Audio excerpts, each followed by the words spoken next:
क्या आपने कभी इस बात पर गहराई से विचार किया है कि कुरुक्षेत्र के उस भयंकर और रक्त रंजित युद्ध के बाद क्या हुआ था? हम सब जानते हैं कि उस महायुद्ध में पांडवों की जीत हुई थी और कौरवों का सर्वनाश हो गया था। लेकिन क्या वह जीत सच में कोई जीत थी? क्या हस्तिनापुर के उस राज सिंहासन पर बैठकर युधिष्ठिर को कभी शांति मिली, जिसकी नींव उनके अपने सगे संबंधियों पितामह भीष्म और गुरु द्रोण के रक्त से सींची गई थी? महाभारत की कथा केवल कुरुक्षेत्र के मैदान में समाप्त नहीं होती। इस महाकाव्य का सबसे गहरा, सबसे रुला देने वाला और सबसे रहस्यमयी अध्याय तो युद्ध के 35 वर्ष बाद शुरू होता है। नमस्कार दोस्तों, मैं हूं आपका दोस्त विवेक वर्मा और वर्मा स्टोरीज में आज मैं आपको महाभारत के उस अंतिम और अनसुने अध्याय के पन्नों में ले जाने वाला हूं, जिसके बारे में बहुत कम लोग जानते हैं। आज हम जानेंगे कि राजपाट छोड़ने के बाद पांडवों की स्वर्ग की वह कठिन यात्रा कैसी थी। पांचाली द्रौपदी और भीम जैसे शक्तिशाली योद्धा बीच रास्ते में ही क्यों गिर पड़े? और सबसे बड़ा सवाल, धर्मराज युधिष्ठिर के साथ वह कौन सा रहस्यमयी कुत्ता था जो अंत तक उनके साथ स्वर्ग के द्वार तक गया? अपनी आंखें बंद कीजिए, उस महान युग का स्मरण कीजिए और मेरे साथ हिमालय की उन बर्फीली चोटियों पर चलिए जहां कर्मों का अंतिम हिसाब होना था। महाभारत के युद्ध को बीते हुए पूरे 35 वर्ष हो चुके थे। धर्मराज युधिष्ठिर हस्तिनापुर पर अत्यंत धर्म और न्याय के साथ राज कर रहे थे, लेकिन उनके हृदय में कभी खुशी नहीं थी। रातों को उन्हें अपने मृत भाइयों और स्वजनों की चीखें सुनाई देती थीं। इसी बीच समय ने एक और भयानक करवट ली। माता गांधारी ने भगवान श्री कृष्ण को जो श्राप दिया था वह फलीभूत होने लगा। द्वारका में यदुवंशियों ने आपसी कलह में एक दूसरे का सर्वनाश कर दिया और फिर वह अत्यंत दुखद समाचार हस्तिनापुर पहुंचा, जिसने पांडवों की आत्मा को पूरी तरह से तोड़ कर रख दिया। भगवान श्री कृष्ण, जो पांडवों के सखा, उनके मार्गदर्शक और उनके जीवन का एकमात्र आधार थे, वे एक बहेलिए के तीर का शिकार होकर अपने स्वधाम वैकुंठ लौट गए थे। समुद्र ने पूरी द्वारका नगरी को अपने भीतर निगल लिया था। जब यह समाचार महर्षि वेदव्यास ने युधिष्ठिर को दिया तो युधिष्ठिर समझ गए कि अब इस पृथ्वी पर कलयुग का आगमन हो चुका है और अब उनका भी इस संसार में कोई काम शेष नहीं है। उन्होंने तुरंत अपने भाइयों को बुलाया। सभी के चेहरे पर एक गहरा वैराग्य छा गया था। युधिष्ठिर ने अपने भाइयों से कहा, भाइयों, हमारे जीवन का उद्देश्य अब पूरा हो चुका है। हमारे आराध्य वासुदेव कृष्ण हमें छोड़ कर चले गए हैं। अब इस कलयुग की छाया में राज्य करने का कोई अर्थ नहीं है। समय आ गया है कि हम अपना सब कुछ त्याग कर हिमालय की शरण में चले जाएं और वहां तपस्या करते हुए अपने शरीर का त्याग करें। सभी भाइयों ने एक स्वर में युधिष्ठिर के निर्णय का समर्थन किया। माता द्रौपदी ने भी राजसी वस्त्र त्यागने का निश्चय कर लिया। अगले ही दिन युधिष्ठिर ने अर्जुन के पौत्र परीक्षित को हस्तिनापुर का राज सिंहासन सौंप दिया। उन्होंने अपने राजसी वस्त्र, मुकुट और सभी आभूषण उतार दिए। पांचों पांडव और द्रौपदी ने सन्यासियों वाले वल्कल पेडडिएच की छाल के वस्त्र धारण कर लिए। जब वे हस्तिनापुर के राजमहल से बाहर निकले तो पूरी प्रजा फूट फूट कर रो रही थी, लेकिन किसी भी पांडव ने पीछे मुड़ कर नहीं देखा। यह उनकी महाप्रस्थानिक यात्रा थी, एक ऐसी यात्रा जहां से कोई जीवित लौट कर नहीं आता। पांडव और द्रौपदी पूर्व दिशा की ओर बढ़े, फिर दक्षिण, फिर पश्चिम और अंत में वे उत्तर दिशा की ओर हिमालय की बर्फीली और दुर्गम चोटियों की तरफ मुद्द गए। इसी यात्रा के दौरान उनके पीछे पीछे एक साधारण सा जंगली कुत्ता भी चलने लगा। पांडवों ने उस कुत्ते को रोकने की कोई कोशिश नहीं की और वह भी उनके साथ साथ उस कठिन मार्ग पर मौन होकर बढ़ता रहा। हिमालय की यात्रा अत्यंत भयंकर थी। चारों तरफ बर्फ के विशाल पहाड़ थे। न खाने को कुछ था और न ही शरीर को गर्म रखने का कोई साधन। यह कोई साधारण यात्रा नहीं थी, यह उनके कर्मों की परीक्षा थी। चलते चलते वे सुमेरु पर्वत तक पहुंच गए। अचानक उस बर्फीले तूफान और हाथ तक कंपा देने वाली ठंड के बीच माता द्रौपदी लद्खदाई और बर्फ पर गिर पड़ी। द्रौपदी के गिरते ही उनके प्राण पखेरु उड़ गए। यह देखकर भीम का हृदय कांप उठा। उन्होंने चीखते हुए पूछा, भ्राता युधिष्ठिर, पांचाली ने तो जीवन भर कोई पाप नहीं किया, उसने हमेशा धर्म का पालन किया, फिर वह इस तरह बीच रास्ते में ही क्यों गिर पड़ी? उसे स्वर्ग जाने का अधिकार क्यों नहीं मिला? युधिष्ठिर ने बिना पीछे मुद्दे अत्यंत गंभीर और दुख भरे स्वर में उत्तर दिया।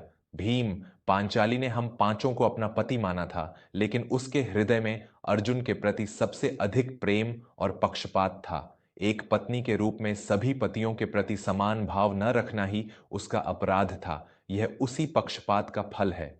इतना कहकर युधिष्ठिर आगे बढ़ गए। भाइयों ने भरे हुए मन से द्रौपदी को वहीं छोड़ा और आगे की चढ़ाई शुरू कर दी। कुछ दूर आगे चलने पर ज्ञान और ज्योतिष के सबसे बद्धे झाता सहदेव भी लदखदाकर बर्फ पर गिर पड़े और उनके प्राण निकल गए। भीम ने फिर रुंधे हुए गले से पूछा, भ्राता, सहदेव तो अत्यंत ज्ञानी और विनम्र था, उसने ऐसा कौन सा पाप किया था? युधिष्ठिर का उत्तर था, भीम, सहदेव को अपने ज्ञान और अपनी बुद्धिमत्ता पर बहुत अधिक अहंकार था। वह सोचता था कि पूरी दुनिया में उसके समान कोई ज्ञानी नहीं है। विद्या का अहंकार मनुष्य को स्वर्ग नहीं जाने देता। इसी अहंकार ने आज उसके प्राण लिए हैं। यात्रा फिर शुरू हुई, लेकिन मौत का यह तांडव अभी रुकने वाला नहीं था। कुछ ही कदम चलने के बाद संसार के सबसे सुंदर पुरुष नकुल भी जमीन पर गिर पड़े और मृत्यु को प्राप्त हुए। भीम के सब्र का बांध टूट रहा था। उन्होंने पूछा, ज्येष्ठ भ्राता, नकुल तो जीवन भर शांत रहा, उसने क्या किया? युधिष्ठिर बोले, नकुल को अपने रूप और अपने अद्वितीय सौंदर्य पर अत्यंत घमंड था। वह स्वयं को संसार का सबसे सुंदर पुरुष मानता था और दूसरों को अपने से कमतर समझता था। शारीरिक सुंदरता का यह झूठा अभिमान ही उसके पतन का कारण बना। अब केवल युधिष्ठिर, भीम, अर्जुन और वह कुत्ता बचे थे। बर्फ का तूफान और तेज हो गया था। तभी अचानक गांडीवधारी अर्जुन, जिसने महाभारत के युद्ध में बड्ढे बड्ढे महारथियों को धूल चटा दी थी, जिसके बाणों की टंकार से तीनों लोक कांपते थे, वह अर्जुन भी थक कर बर्फ में गिर पड़ा। उसका शरीर नीला पड़ चुका था। भीम जोर जोर से रोने लगे, भ्राता, यह अर्जुन है, नारायण का नर, इसने जीवन भर आपका और धर्म का साथ दिया, यह कैसे गिर सकता है? युधिष्ठिर की आंखों से भी आज आंसू छलक पड़े थे, लेकिन वे धर्म के मार्ग से नहीं डिगे। उन्होंने कहा, भीम, अर्जुन निसंदेह संसार का सबसे बद्धा योद्धा था, लेकिन उसके भीतर अपने पराक्रम को लेकर बहुत बद्धा अभिमान आ गया था। उसने प्रतिज्ञा की थी कि वह एक ही दिन में कौरवों की पूरी सेना का नाश कर देगा, लेकिन वह ऐसा नहीं कर पाया। अर्जुन को अपनी धनुर्विद्या का घमंड था और वह अन्य योद्धाओं का अपमान करता था। उसी अभिमान ने आज इस महान वीर को स्वर्ग की सीढ़ियों से नीचे गिरा दिया है। अब केवल भीम, युधिष्ठिर और वह कुत्ता ही उस अनंत ऊंचाई पर चल रहे थे। भीम बहुत शक्तिशाली थे, लेकिन भाइयों के जाने के बाद उनका मनोबल टूट चुका था। कुछ ही दूरी पर चलने के बाद 10,000 हाथियों का बल रखने वाले गदाधारी भीम भी लड्ड खद्दाए और बर्फ पर धड़ाम से गिर पड़े। मरने से ठीक पहले भीम ने कराहते हुए पूछा, भ्राता युधिष्ठिर, मेरे गिरने का क्या कारण है? मैंने ऐसा कौन सा पाप किया है? युधिष्ठिर ने अत्यंत भारी हृदय से अपने सबसे प्रिय भाई की ओर देखा और बोले, मेरे प्यारे भीम, तुम अत्यंत बलशाली थे, लेकिन तुम अपनी भूख पर कभी नियंत्रण नहीं कर सके। तुम हमेशा आवश्यकता से अधिक भोजन करते थे और दूसरों के हिस्से का भी खा जाते थे। और सबसे बड़ी बात, तुम्हें अपने बल पर इतना अंधा घमंड था कि तुम दूसरों की कमजोरी का उपहास उड़ाते थे। अपनी शक्ति का घमंड और असंयम ही तुम्हारी मृत्यु का कारण है। यह कहकर युधिष्ठिर ने अपनी आंखें बंद कर लीं। उनके चारों भाई और उनकी पत्नी बर्फ की उस सफेद चादर में हमेशा के लिए सो चुके थे। अब उस भयानक और सन्न कर देने वाले हिमालय पर केवल दो ही जीव बचे थे, एक धर्मराज युधिष्ठिर और दूसरा वह जंगली कुत्ता जो अभी भी उनके साथ वफादारी से खड़डदा था। युधिष्ठिर बिना रुके, बिना पीछे देखे आगे बढ़ते रहे। अचानक आसमान में एक अत्यंत तीव्र प्रकाश उत्पन्न हुआ। बादलों को चीरता हुआ देवराज इंद्र का दिव्य रथ सीधे युधिष्ठिर के सामने आकर रुक गया। देवराज इंद्र ने मुस्कुराते हुए कहा, हे धर्मराज युधिष्ठिर, आपके धर्म, आपकी सत्यनिष्ठा और आपकी तपस्या से स्वर्ग के देवता अत्यंत प्रसन्न हैं। आप एकमात्र ऐसे मनुष्य हैं जो सदैव अपने शरीर के साथ स्वर्ग जाने के अधिकारी बने हैं। आइए मेरे रथ पर विराजमान होइए। युधिष्ठिर ने अत्यंत विनम्रता से हाथ जोड़कर कहा, हे देवराज, मेरे भाई और मेरी पत्नी रास्ते में ही गिर पड़े हैं। मैं उनके बिना स्वर्ग जाकर क्या करूंगा? कृपया उन्हें भी मेरे साथ चलने की अनुमति दें। इंद्र ने समझाया, युधिष्ठिर, वे सभी अपने अपने कर्मों और अभिमान के कारण शरीर त्याग चुके हैं। उनकी आत्माएं पहले ही स्वर्ग पहुंच चुकी हैं। लेकिन आपको इस भौतिक शरीर के साथ स्वर्ग जाने का सौभाग्य मिला है, इसलिए आप रथ पर बैठें।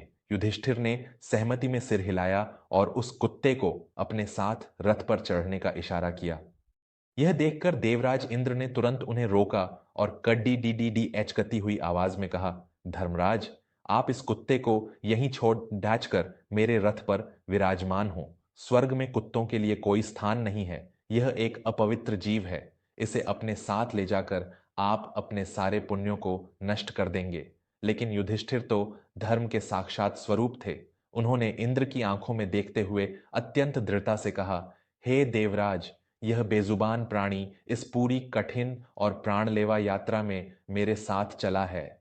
जब मेरे अपने सगे भाइयों और मेरी पत्नी ने मेरा साथ छोड़ दिया, तब भी यह मेरे साथ रहा। इसने मुझ पर विश्वास किया है। जो जीव मेरी शरण में आया हो, उसे त्याग देना ब्रह्म हत्या के समान पाप है। अगर स्वर्ग जाने की शर्त इस स्वामी भक्त जीव को छोड़ना है, तो मुझे ऐसा स्वर्ग नहीं चाहिए। मैं इस कुत्ते के बिना स्वर्ग में प्रवेश नहीं करूंगा। युधिष्ठिर के ये शब्द सुनते ही एक भयंकर चमत्कार हुआ। वह कुत्ता अचानक एक दिव्य प्रकाश में बदल गया और उस प्रकाश के भीतर से साक्षात धर्मराज यमराज प्रकट हुए, जो युधिष्ठिर के वास्तविक पिता थे। भगवान धर्म ने मुस्कुराते हुए कहा, पुत्र युधिष्ठिर, तुम मेरी परीक्षा में सफल हुए।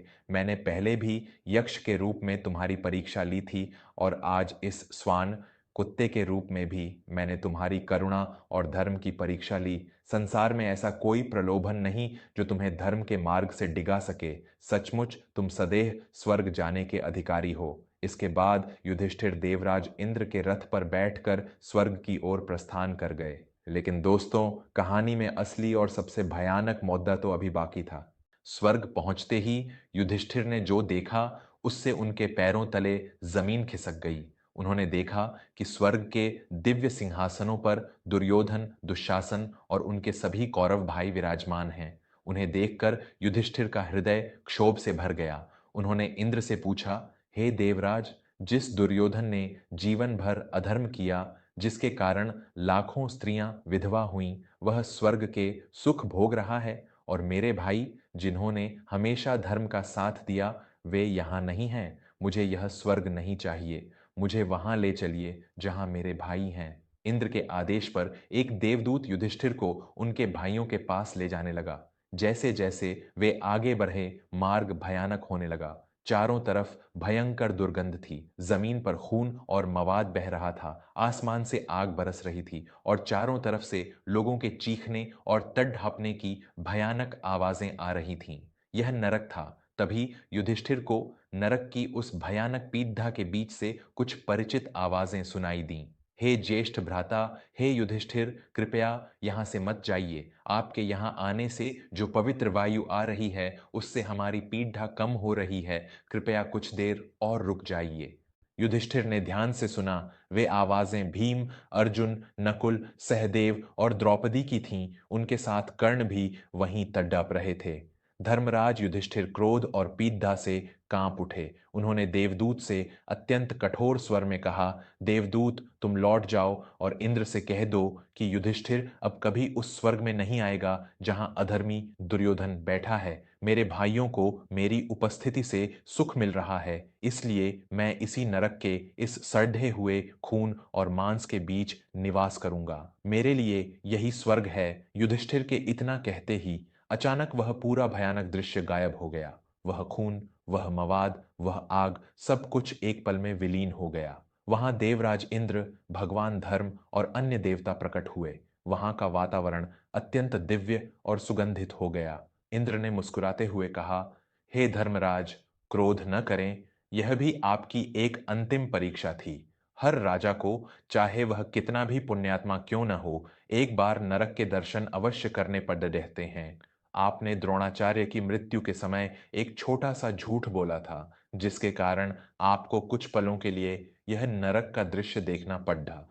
दुर्योधन ने युद्ध भूमि में वीरगति प्राप्त की थी, इसलिए उसे कुछ समय के लिए स्वर्ग मिला था। लेकिन अब उसके पुण्यों का क्षय हो चुका है। आपके भाई और द्रौपदी पहले ही अपने पापों को भोग कर स्वर्ग में सर्वोच्च स्थान प्राप्त कर चुके हैं। आइए, वे आपकी प्रतीक्षा कर रहे हैं। इसके बाद युधिष्ठिर को पवित्र आकाश गंगा में स्नान कराया गया, जिससे उनका मानव शरीर दिव्य शरीर में बदल गया। उन्होंने स्वर्ग में प्रवेश किया, जहां उन्होंने भगवान कृष्ण, अपने सभी भाइयों द्रौपदी और कर्ण को दिव्य रूप में देखा। वहां सारे बैर, सारे दुख समाप्त हो चुके थे। दोस्तों, महाभारत की यह अंतिम यात्रा हमें जीवन का सबसे कठोर सत्य सिखाती है। चाहे आप कितने भी बड्ढे ज्ञानी सहदेव, कितने भी सुंदर नकुल, कितने भी बलवान भीम या कितने भी महान योद्धा अर्जुन क्यों न हो, यदि आपके भीतर रत्ती भर भी अहंकार है, तो आप कभी मोक्ष प्राप्त नहीं कर सकते। मृत्यु के बाद केवल आपका धर्म, आपकी सच्चाई और आपकी करुणा ही आपके साथ जाती है, बिल्कुल उस कुत्ते की तरह। जीवन में हमेशा युधिष्ठिर की तरह धर्म का पालन करें। किसी निर्बल का अपमान न करें और अपने किसी भी गुण पर अहंकार न करें। आपको आज की यह अत्यंत गहरी और भावुक कथा कैसी लगी? महाभारत के इस अनसुने पहलू के बारे में जानकर आपको कैसा महसूस हुआ? अपने विचार और अनुभव कमेंट्स में जरूर साझा करें। मैं हूं आपका दोस्त विवेक वर्मा। ऐसी ही सत्य, धर्म और इंसानियत की जड्डियों से जुड़ी गहरी कहानियों के लिए वर्मा स्टोरीज के साथ हमेशा जुड़े रहे। अपने परिवार का ख्याल रखें और जीवन में हमेशा सही मार्ग चुनें। जय श्री कृष्ण।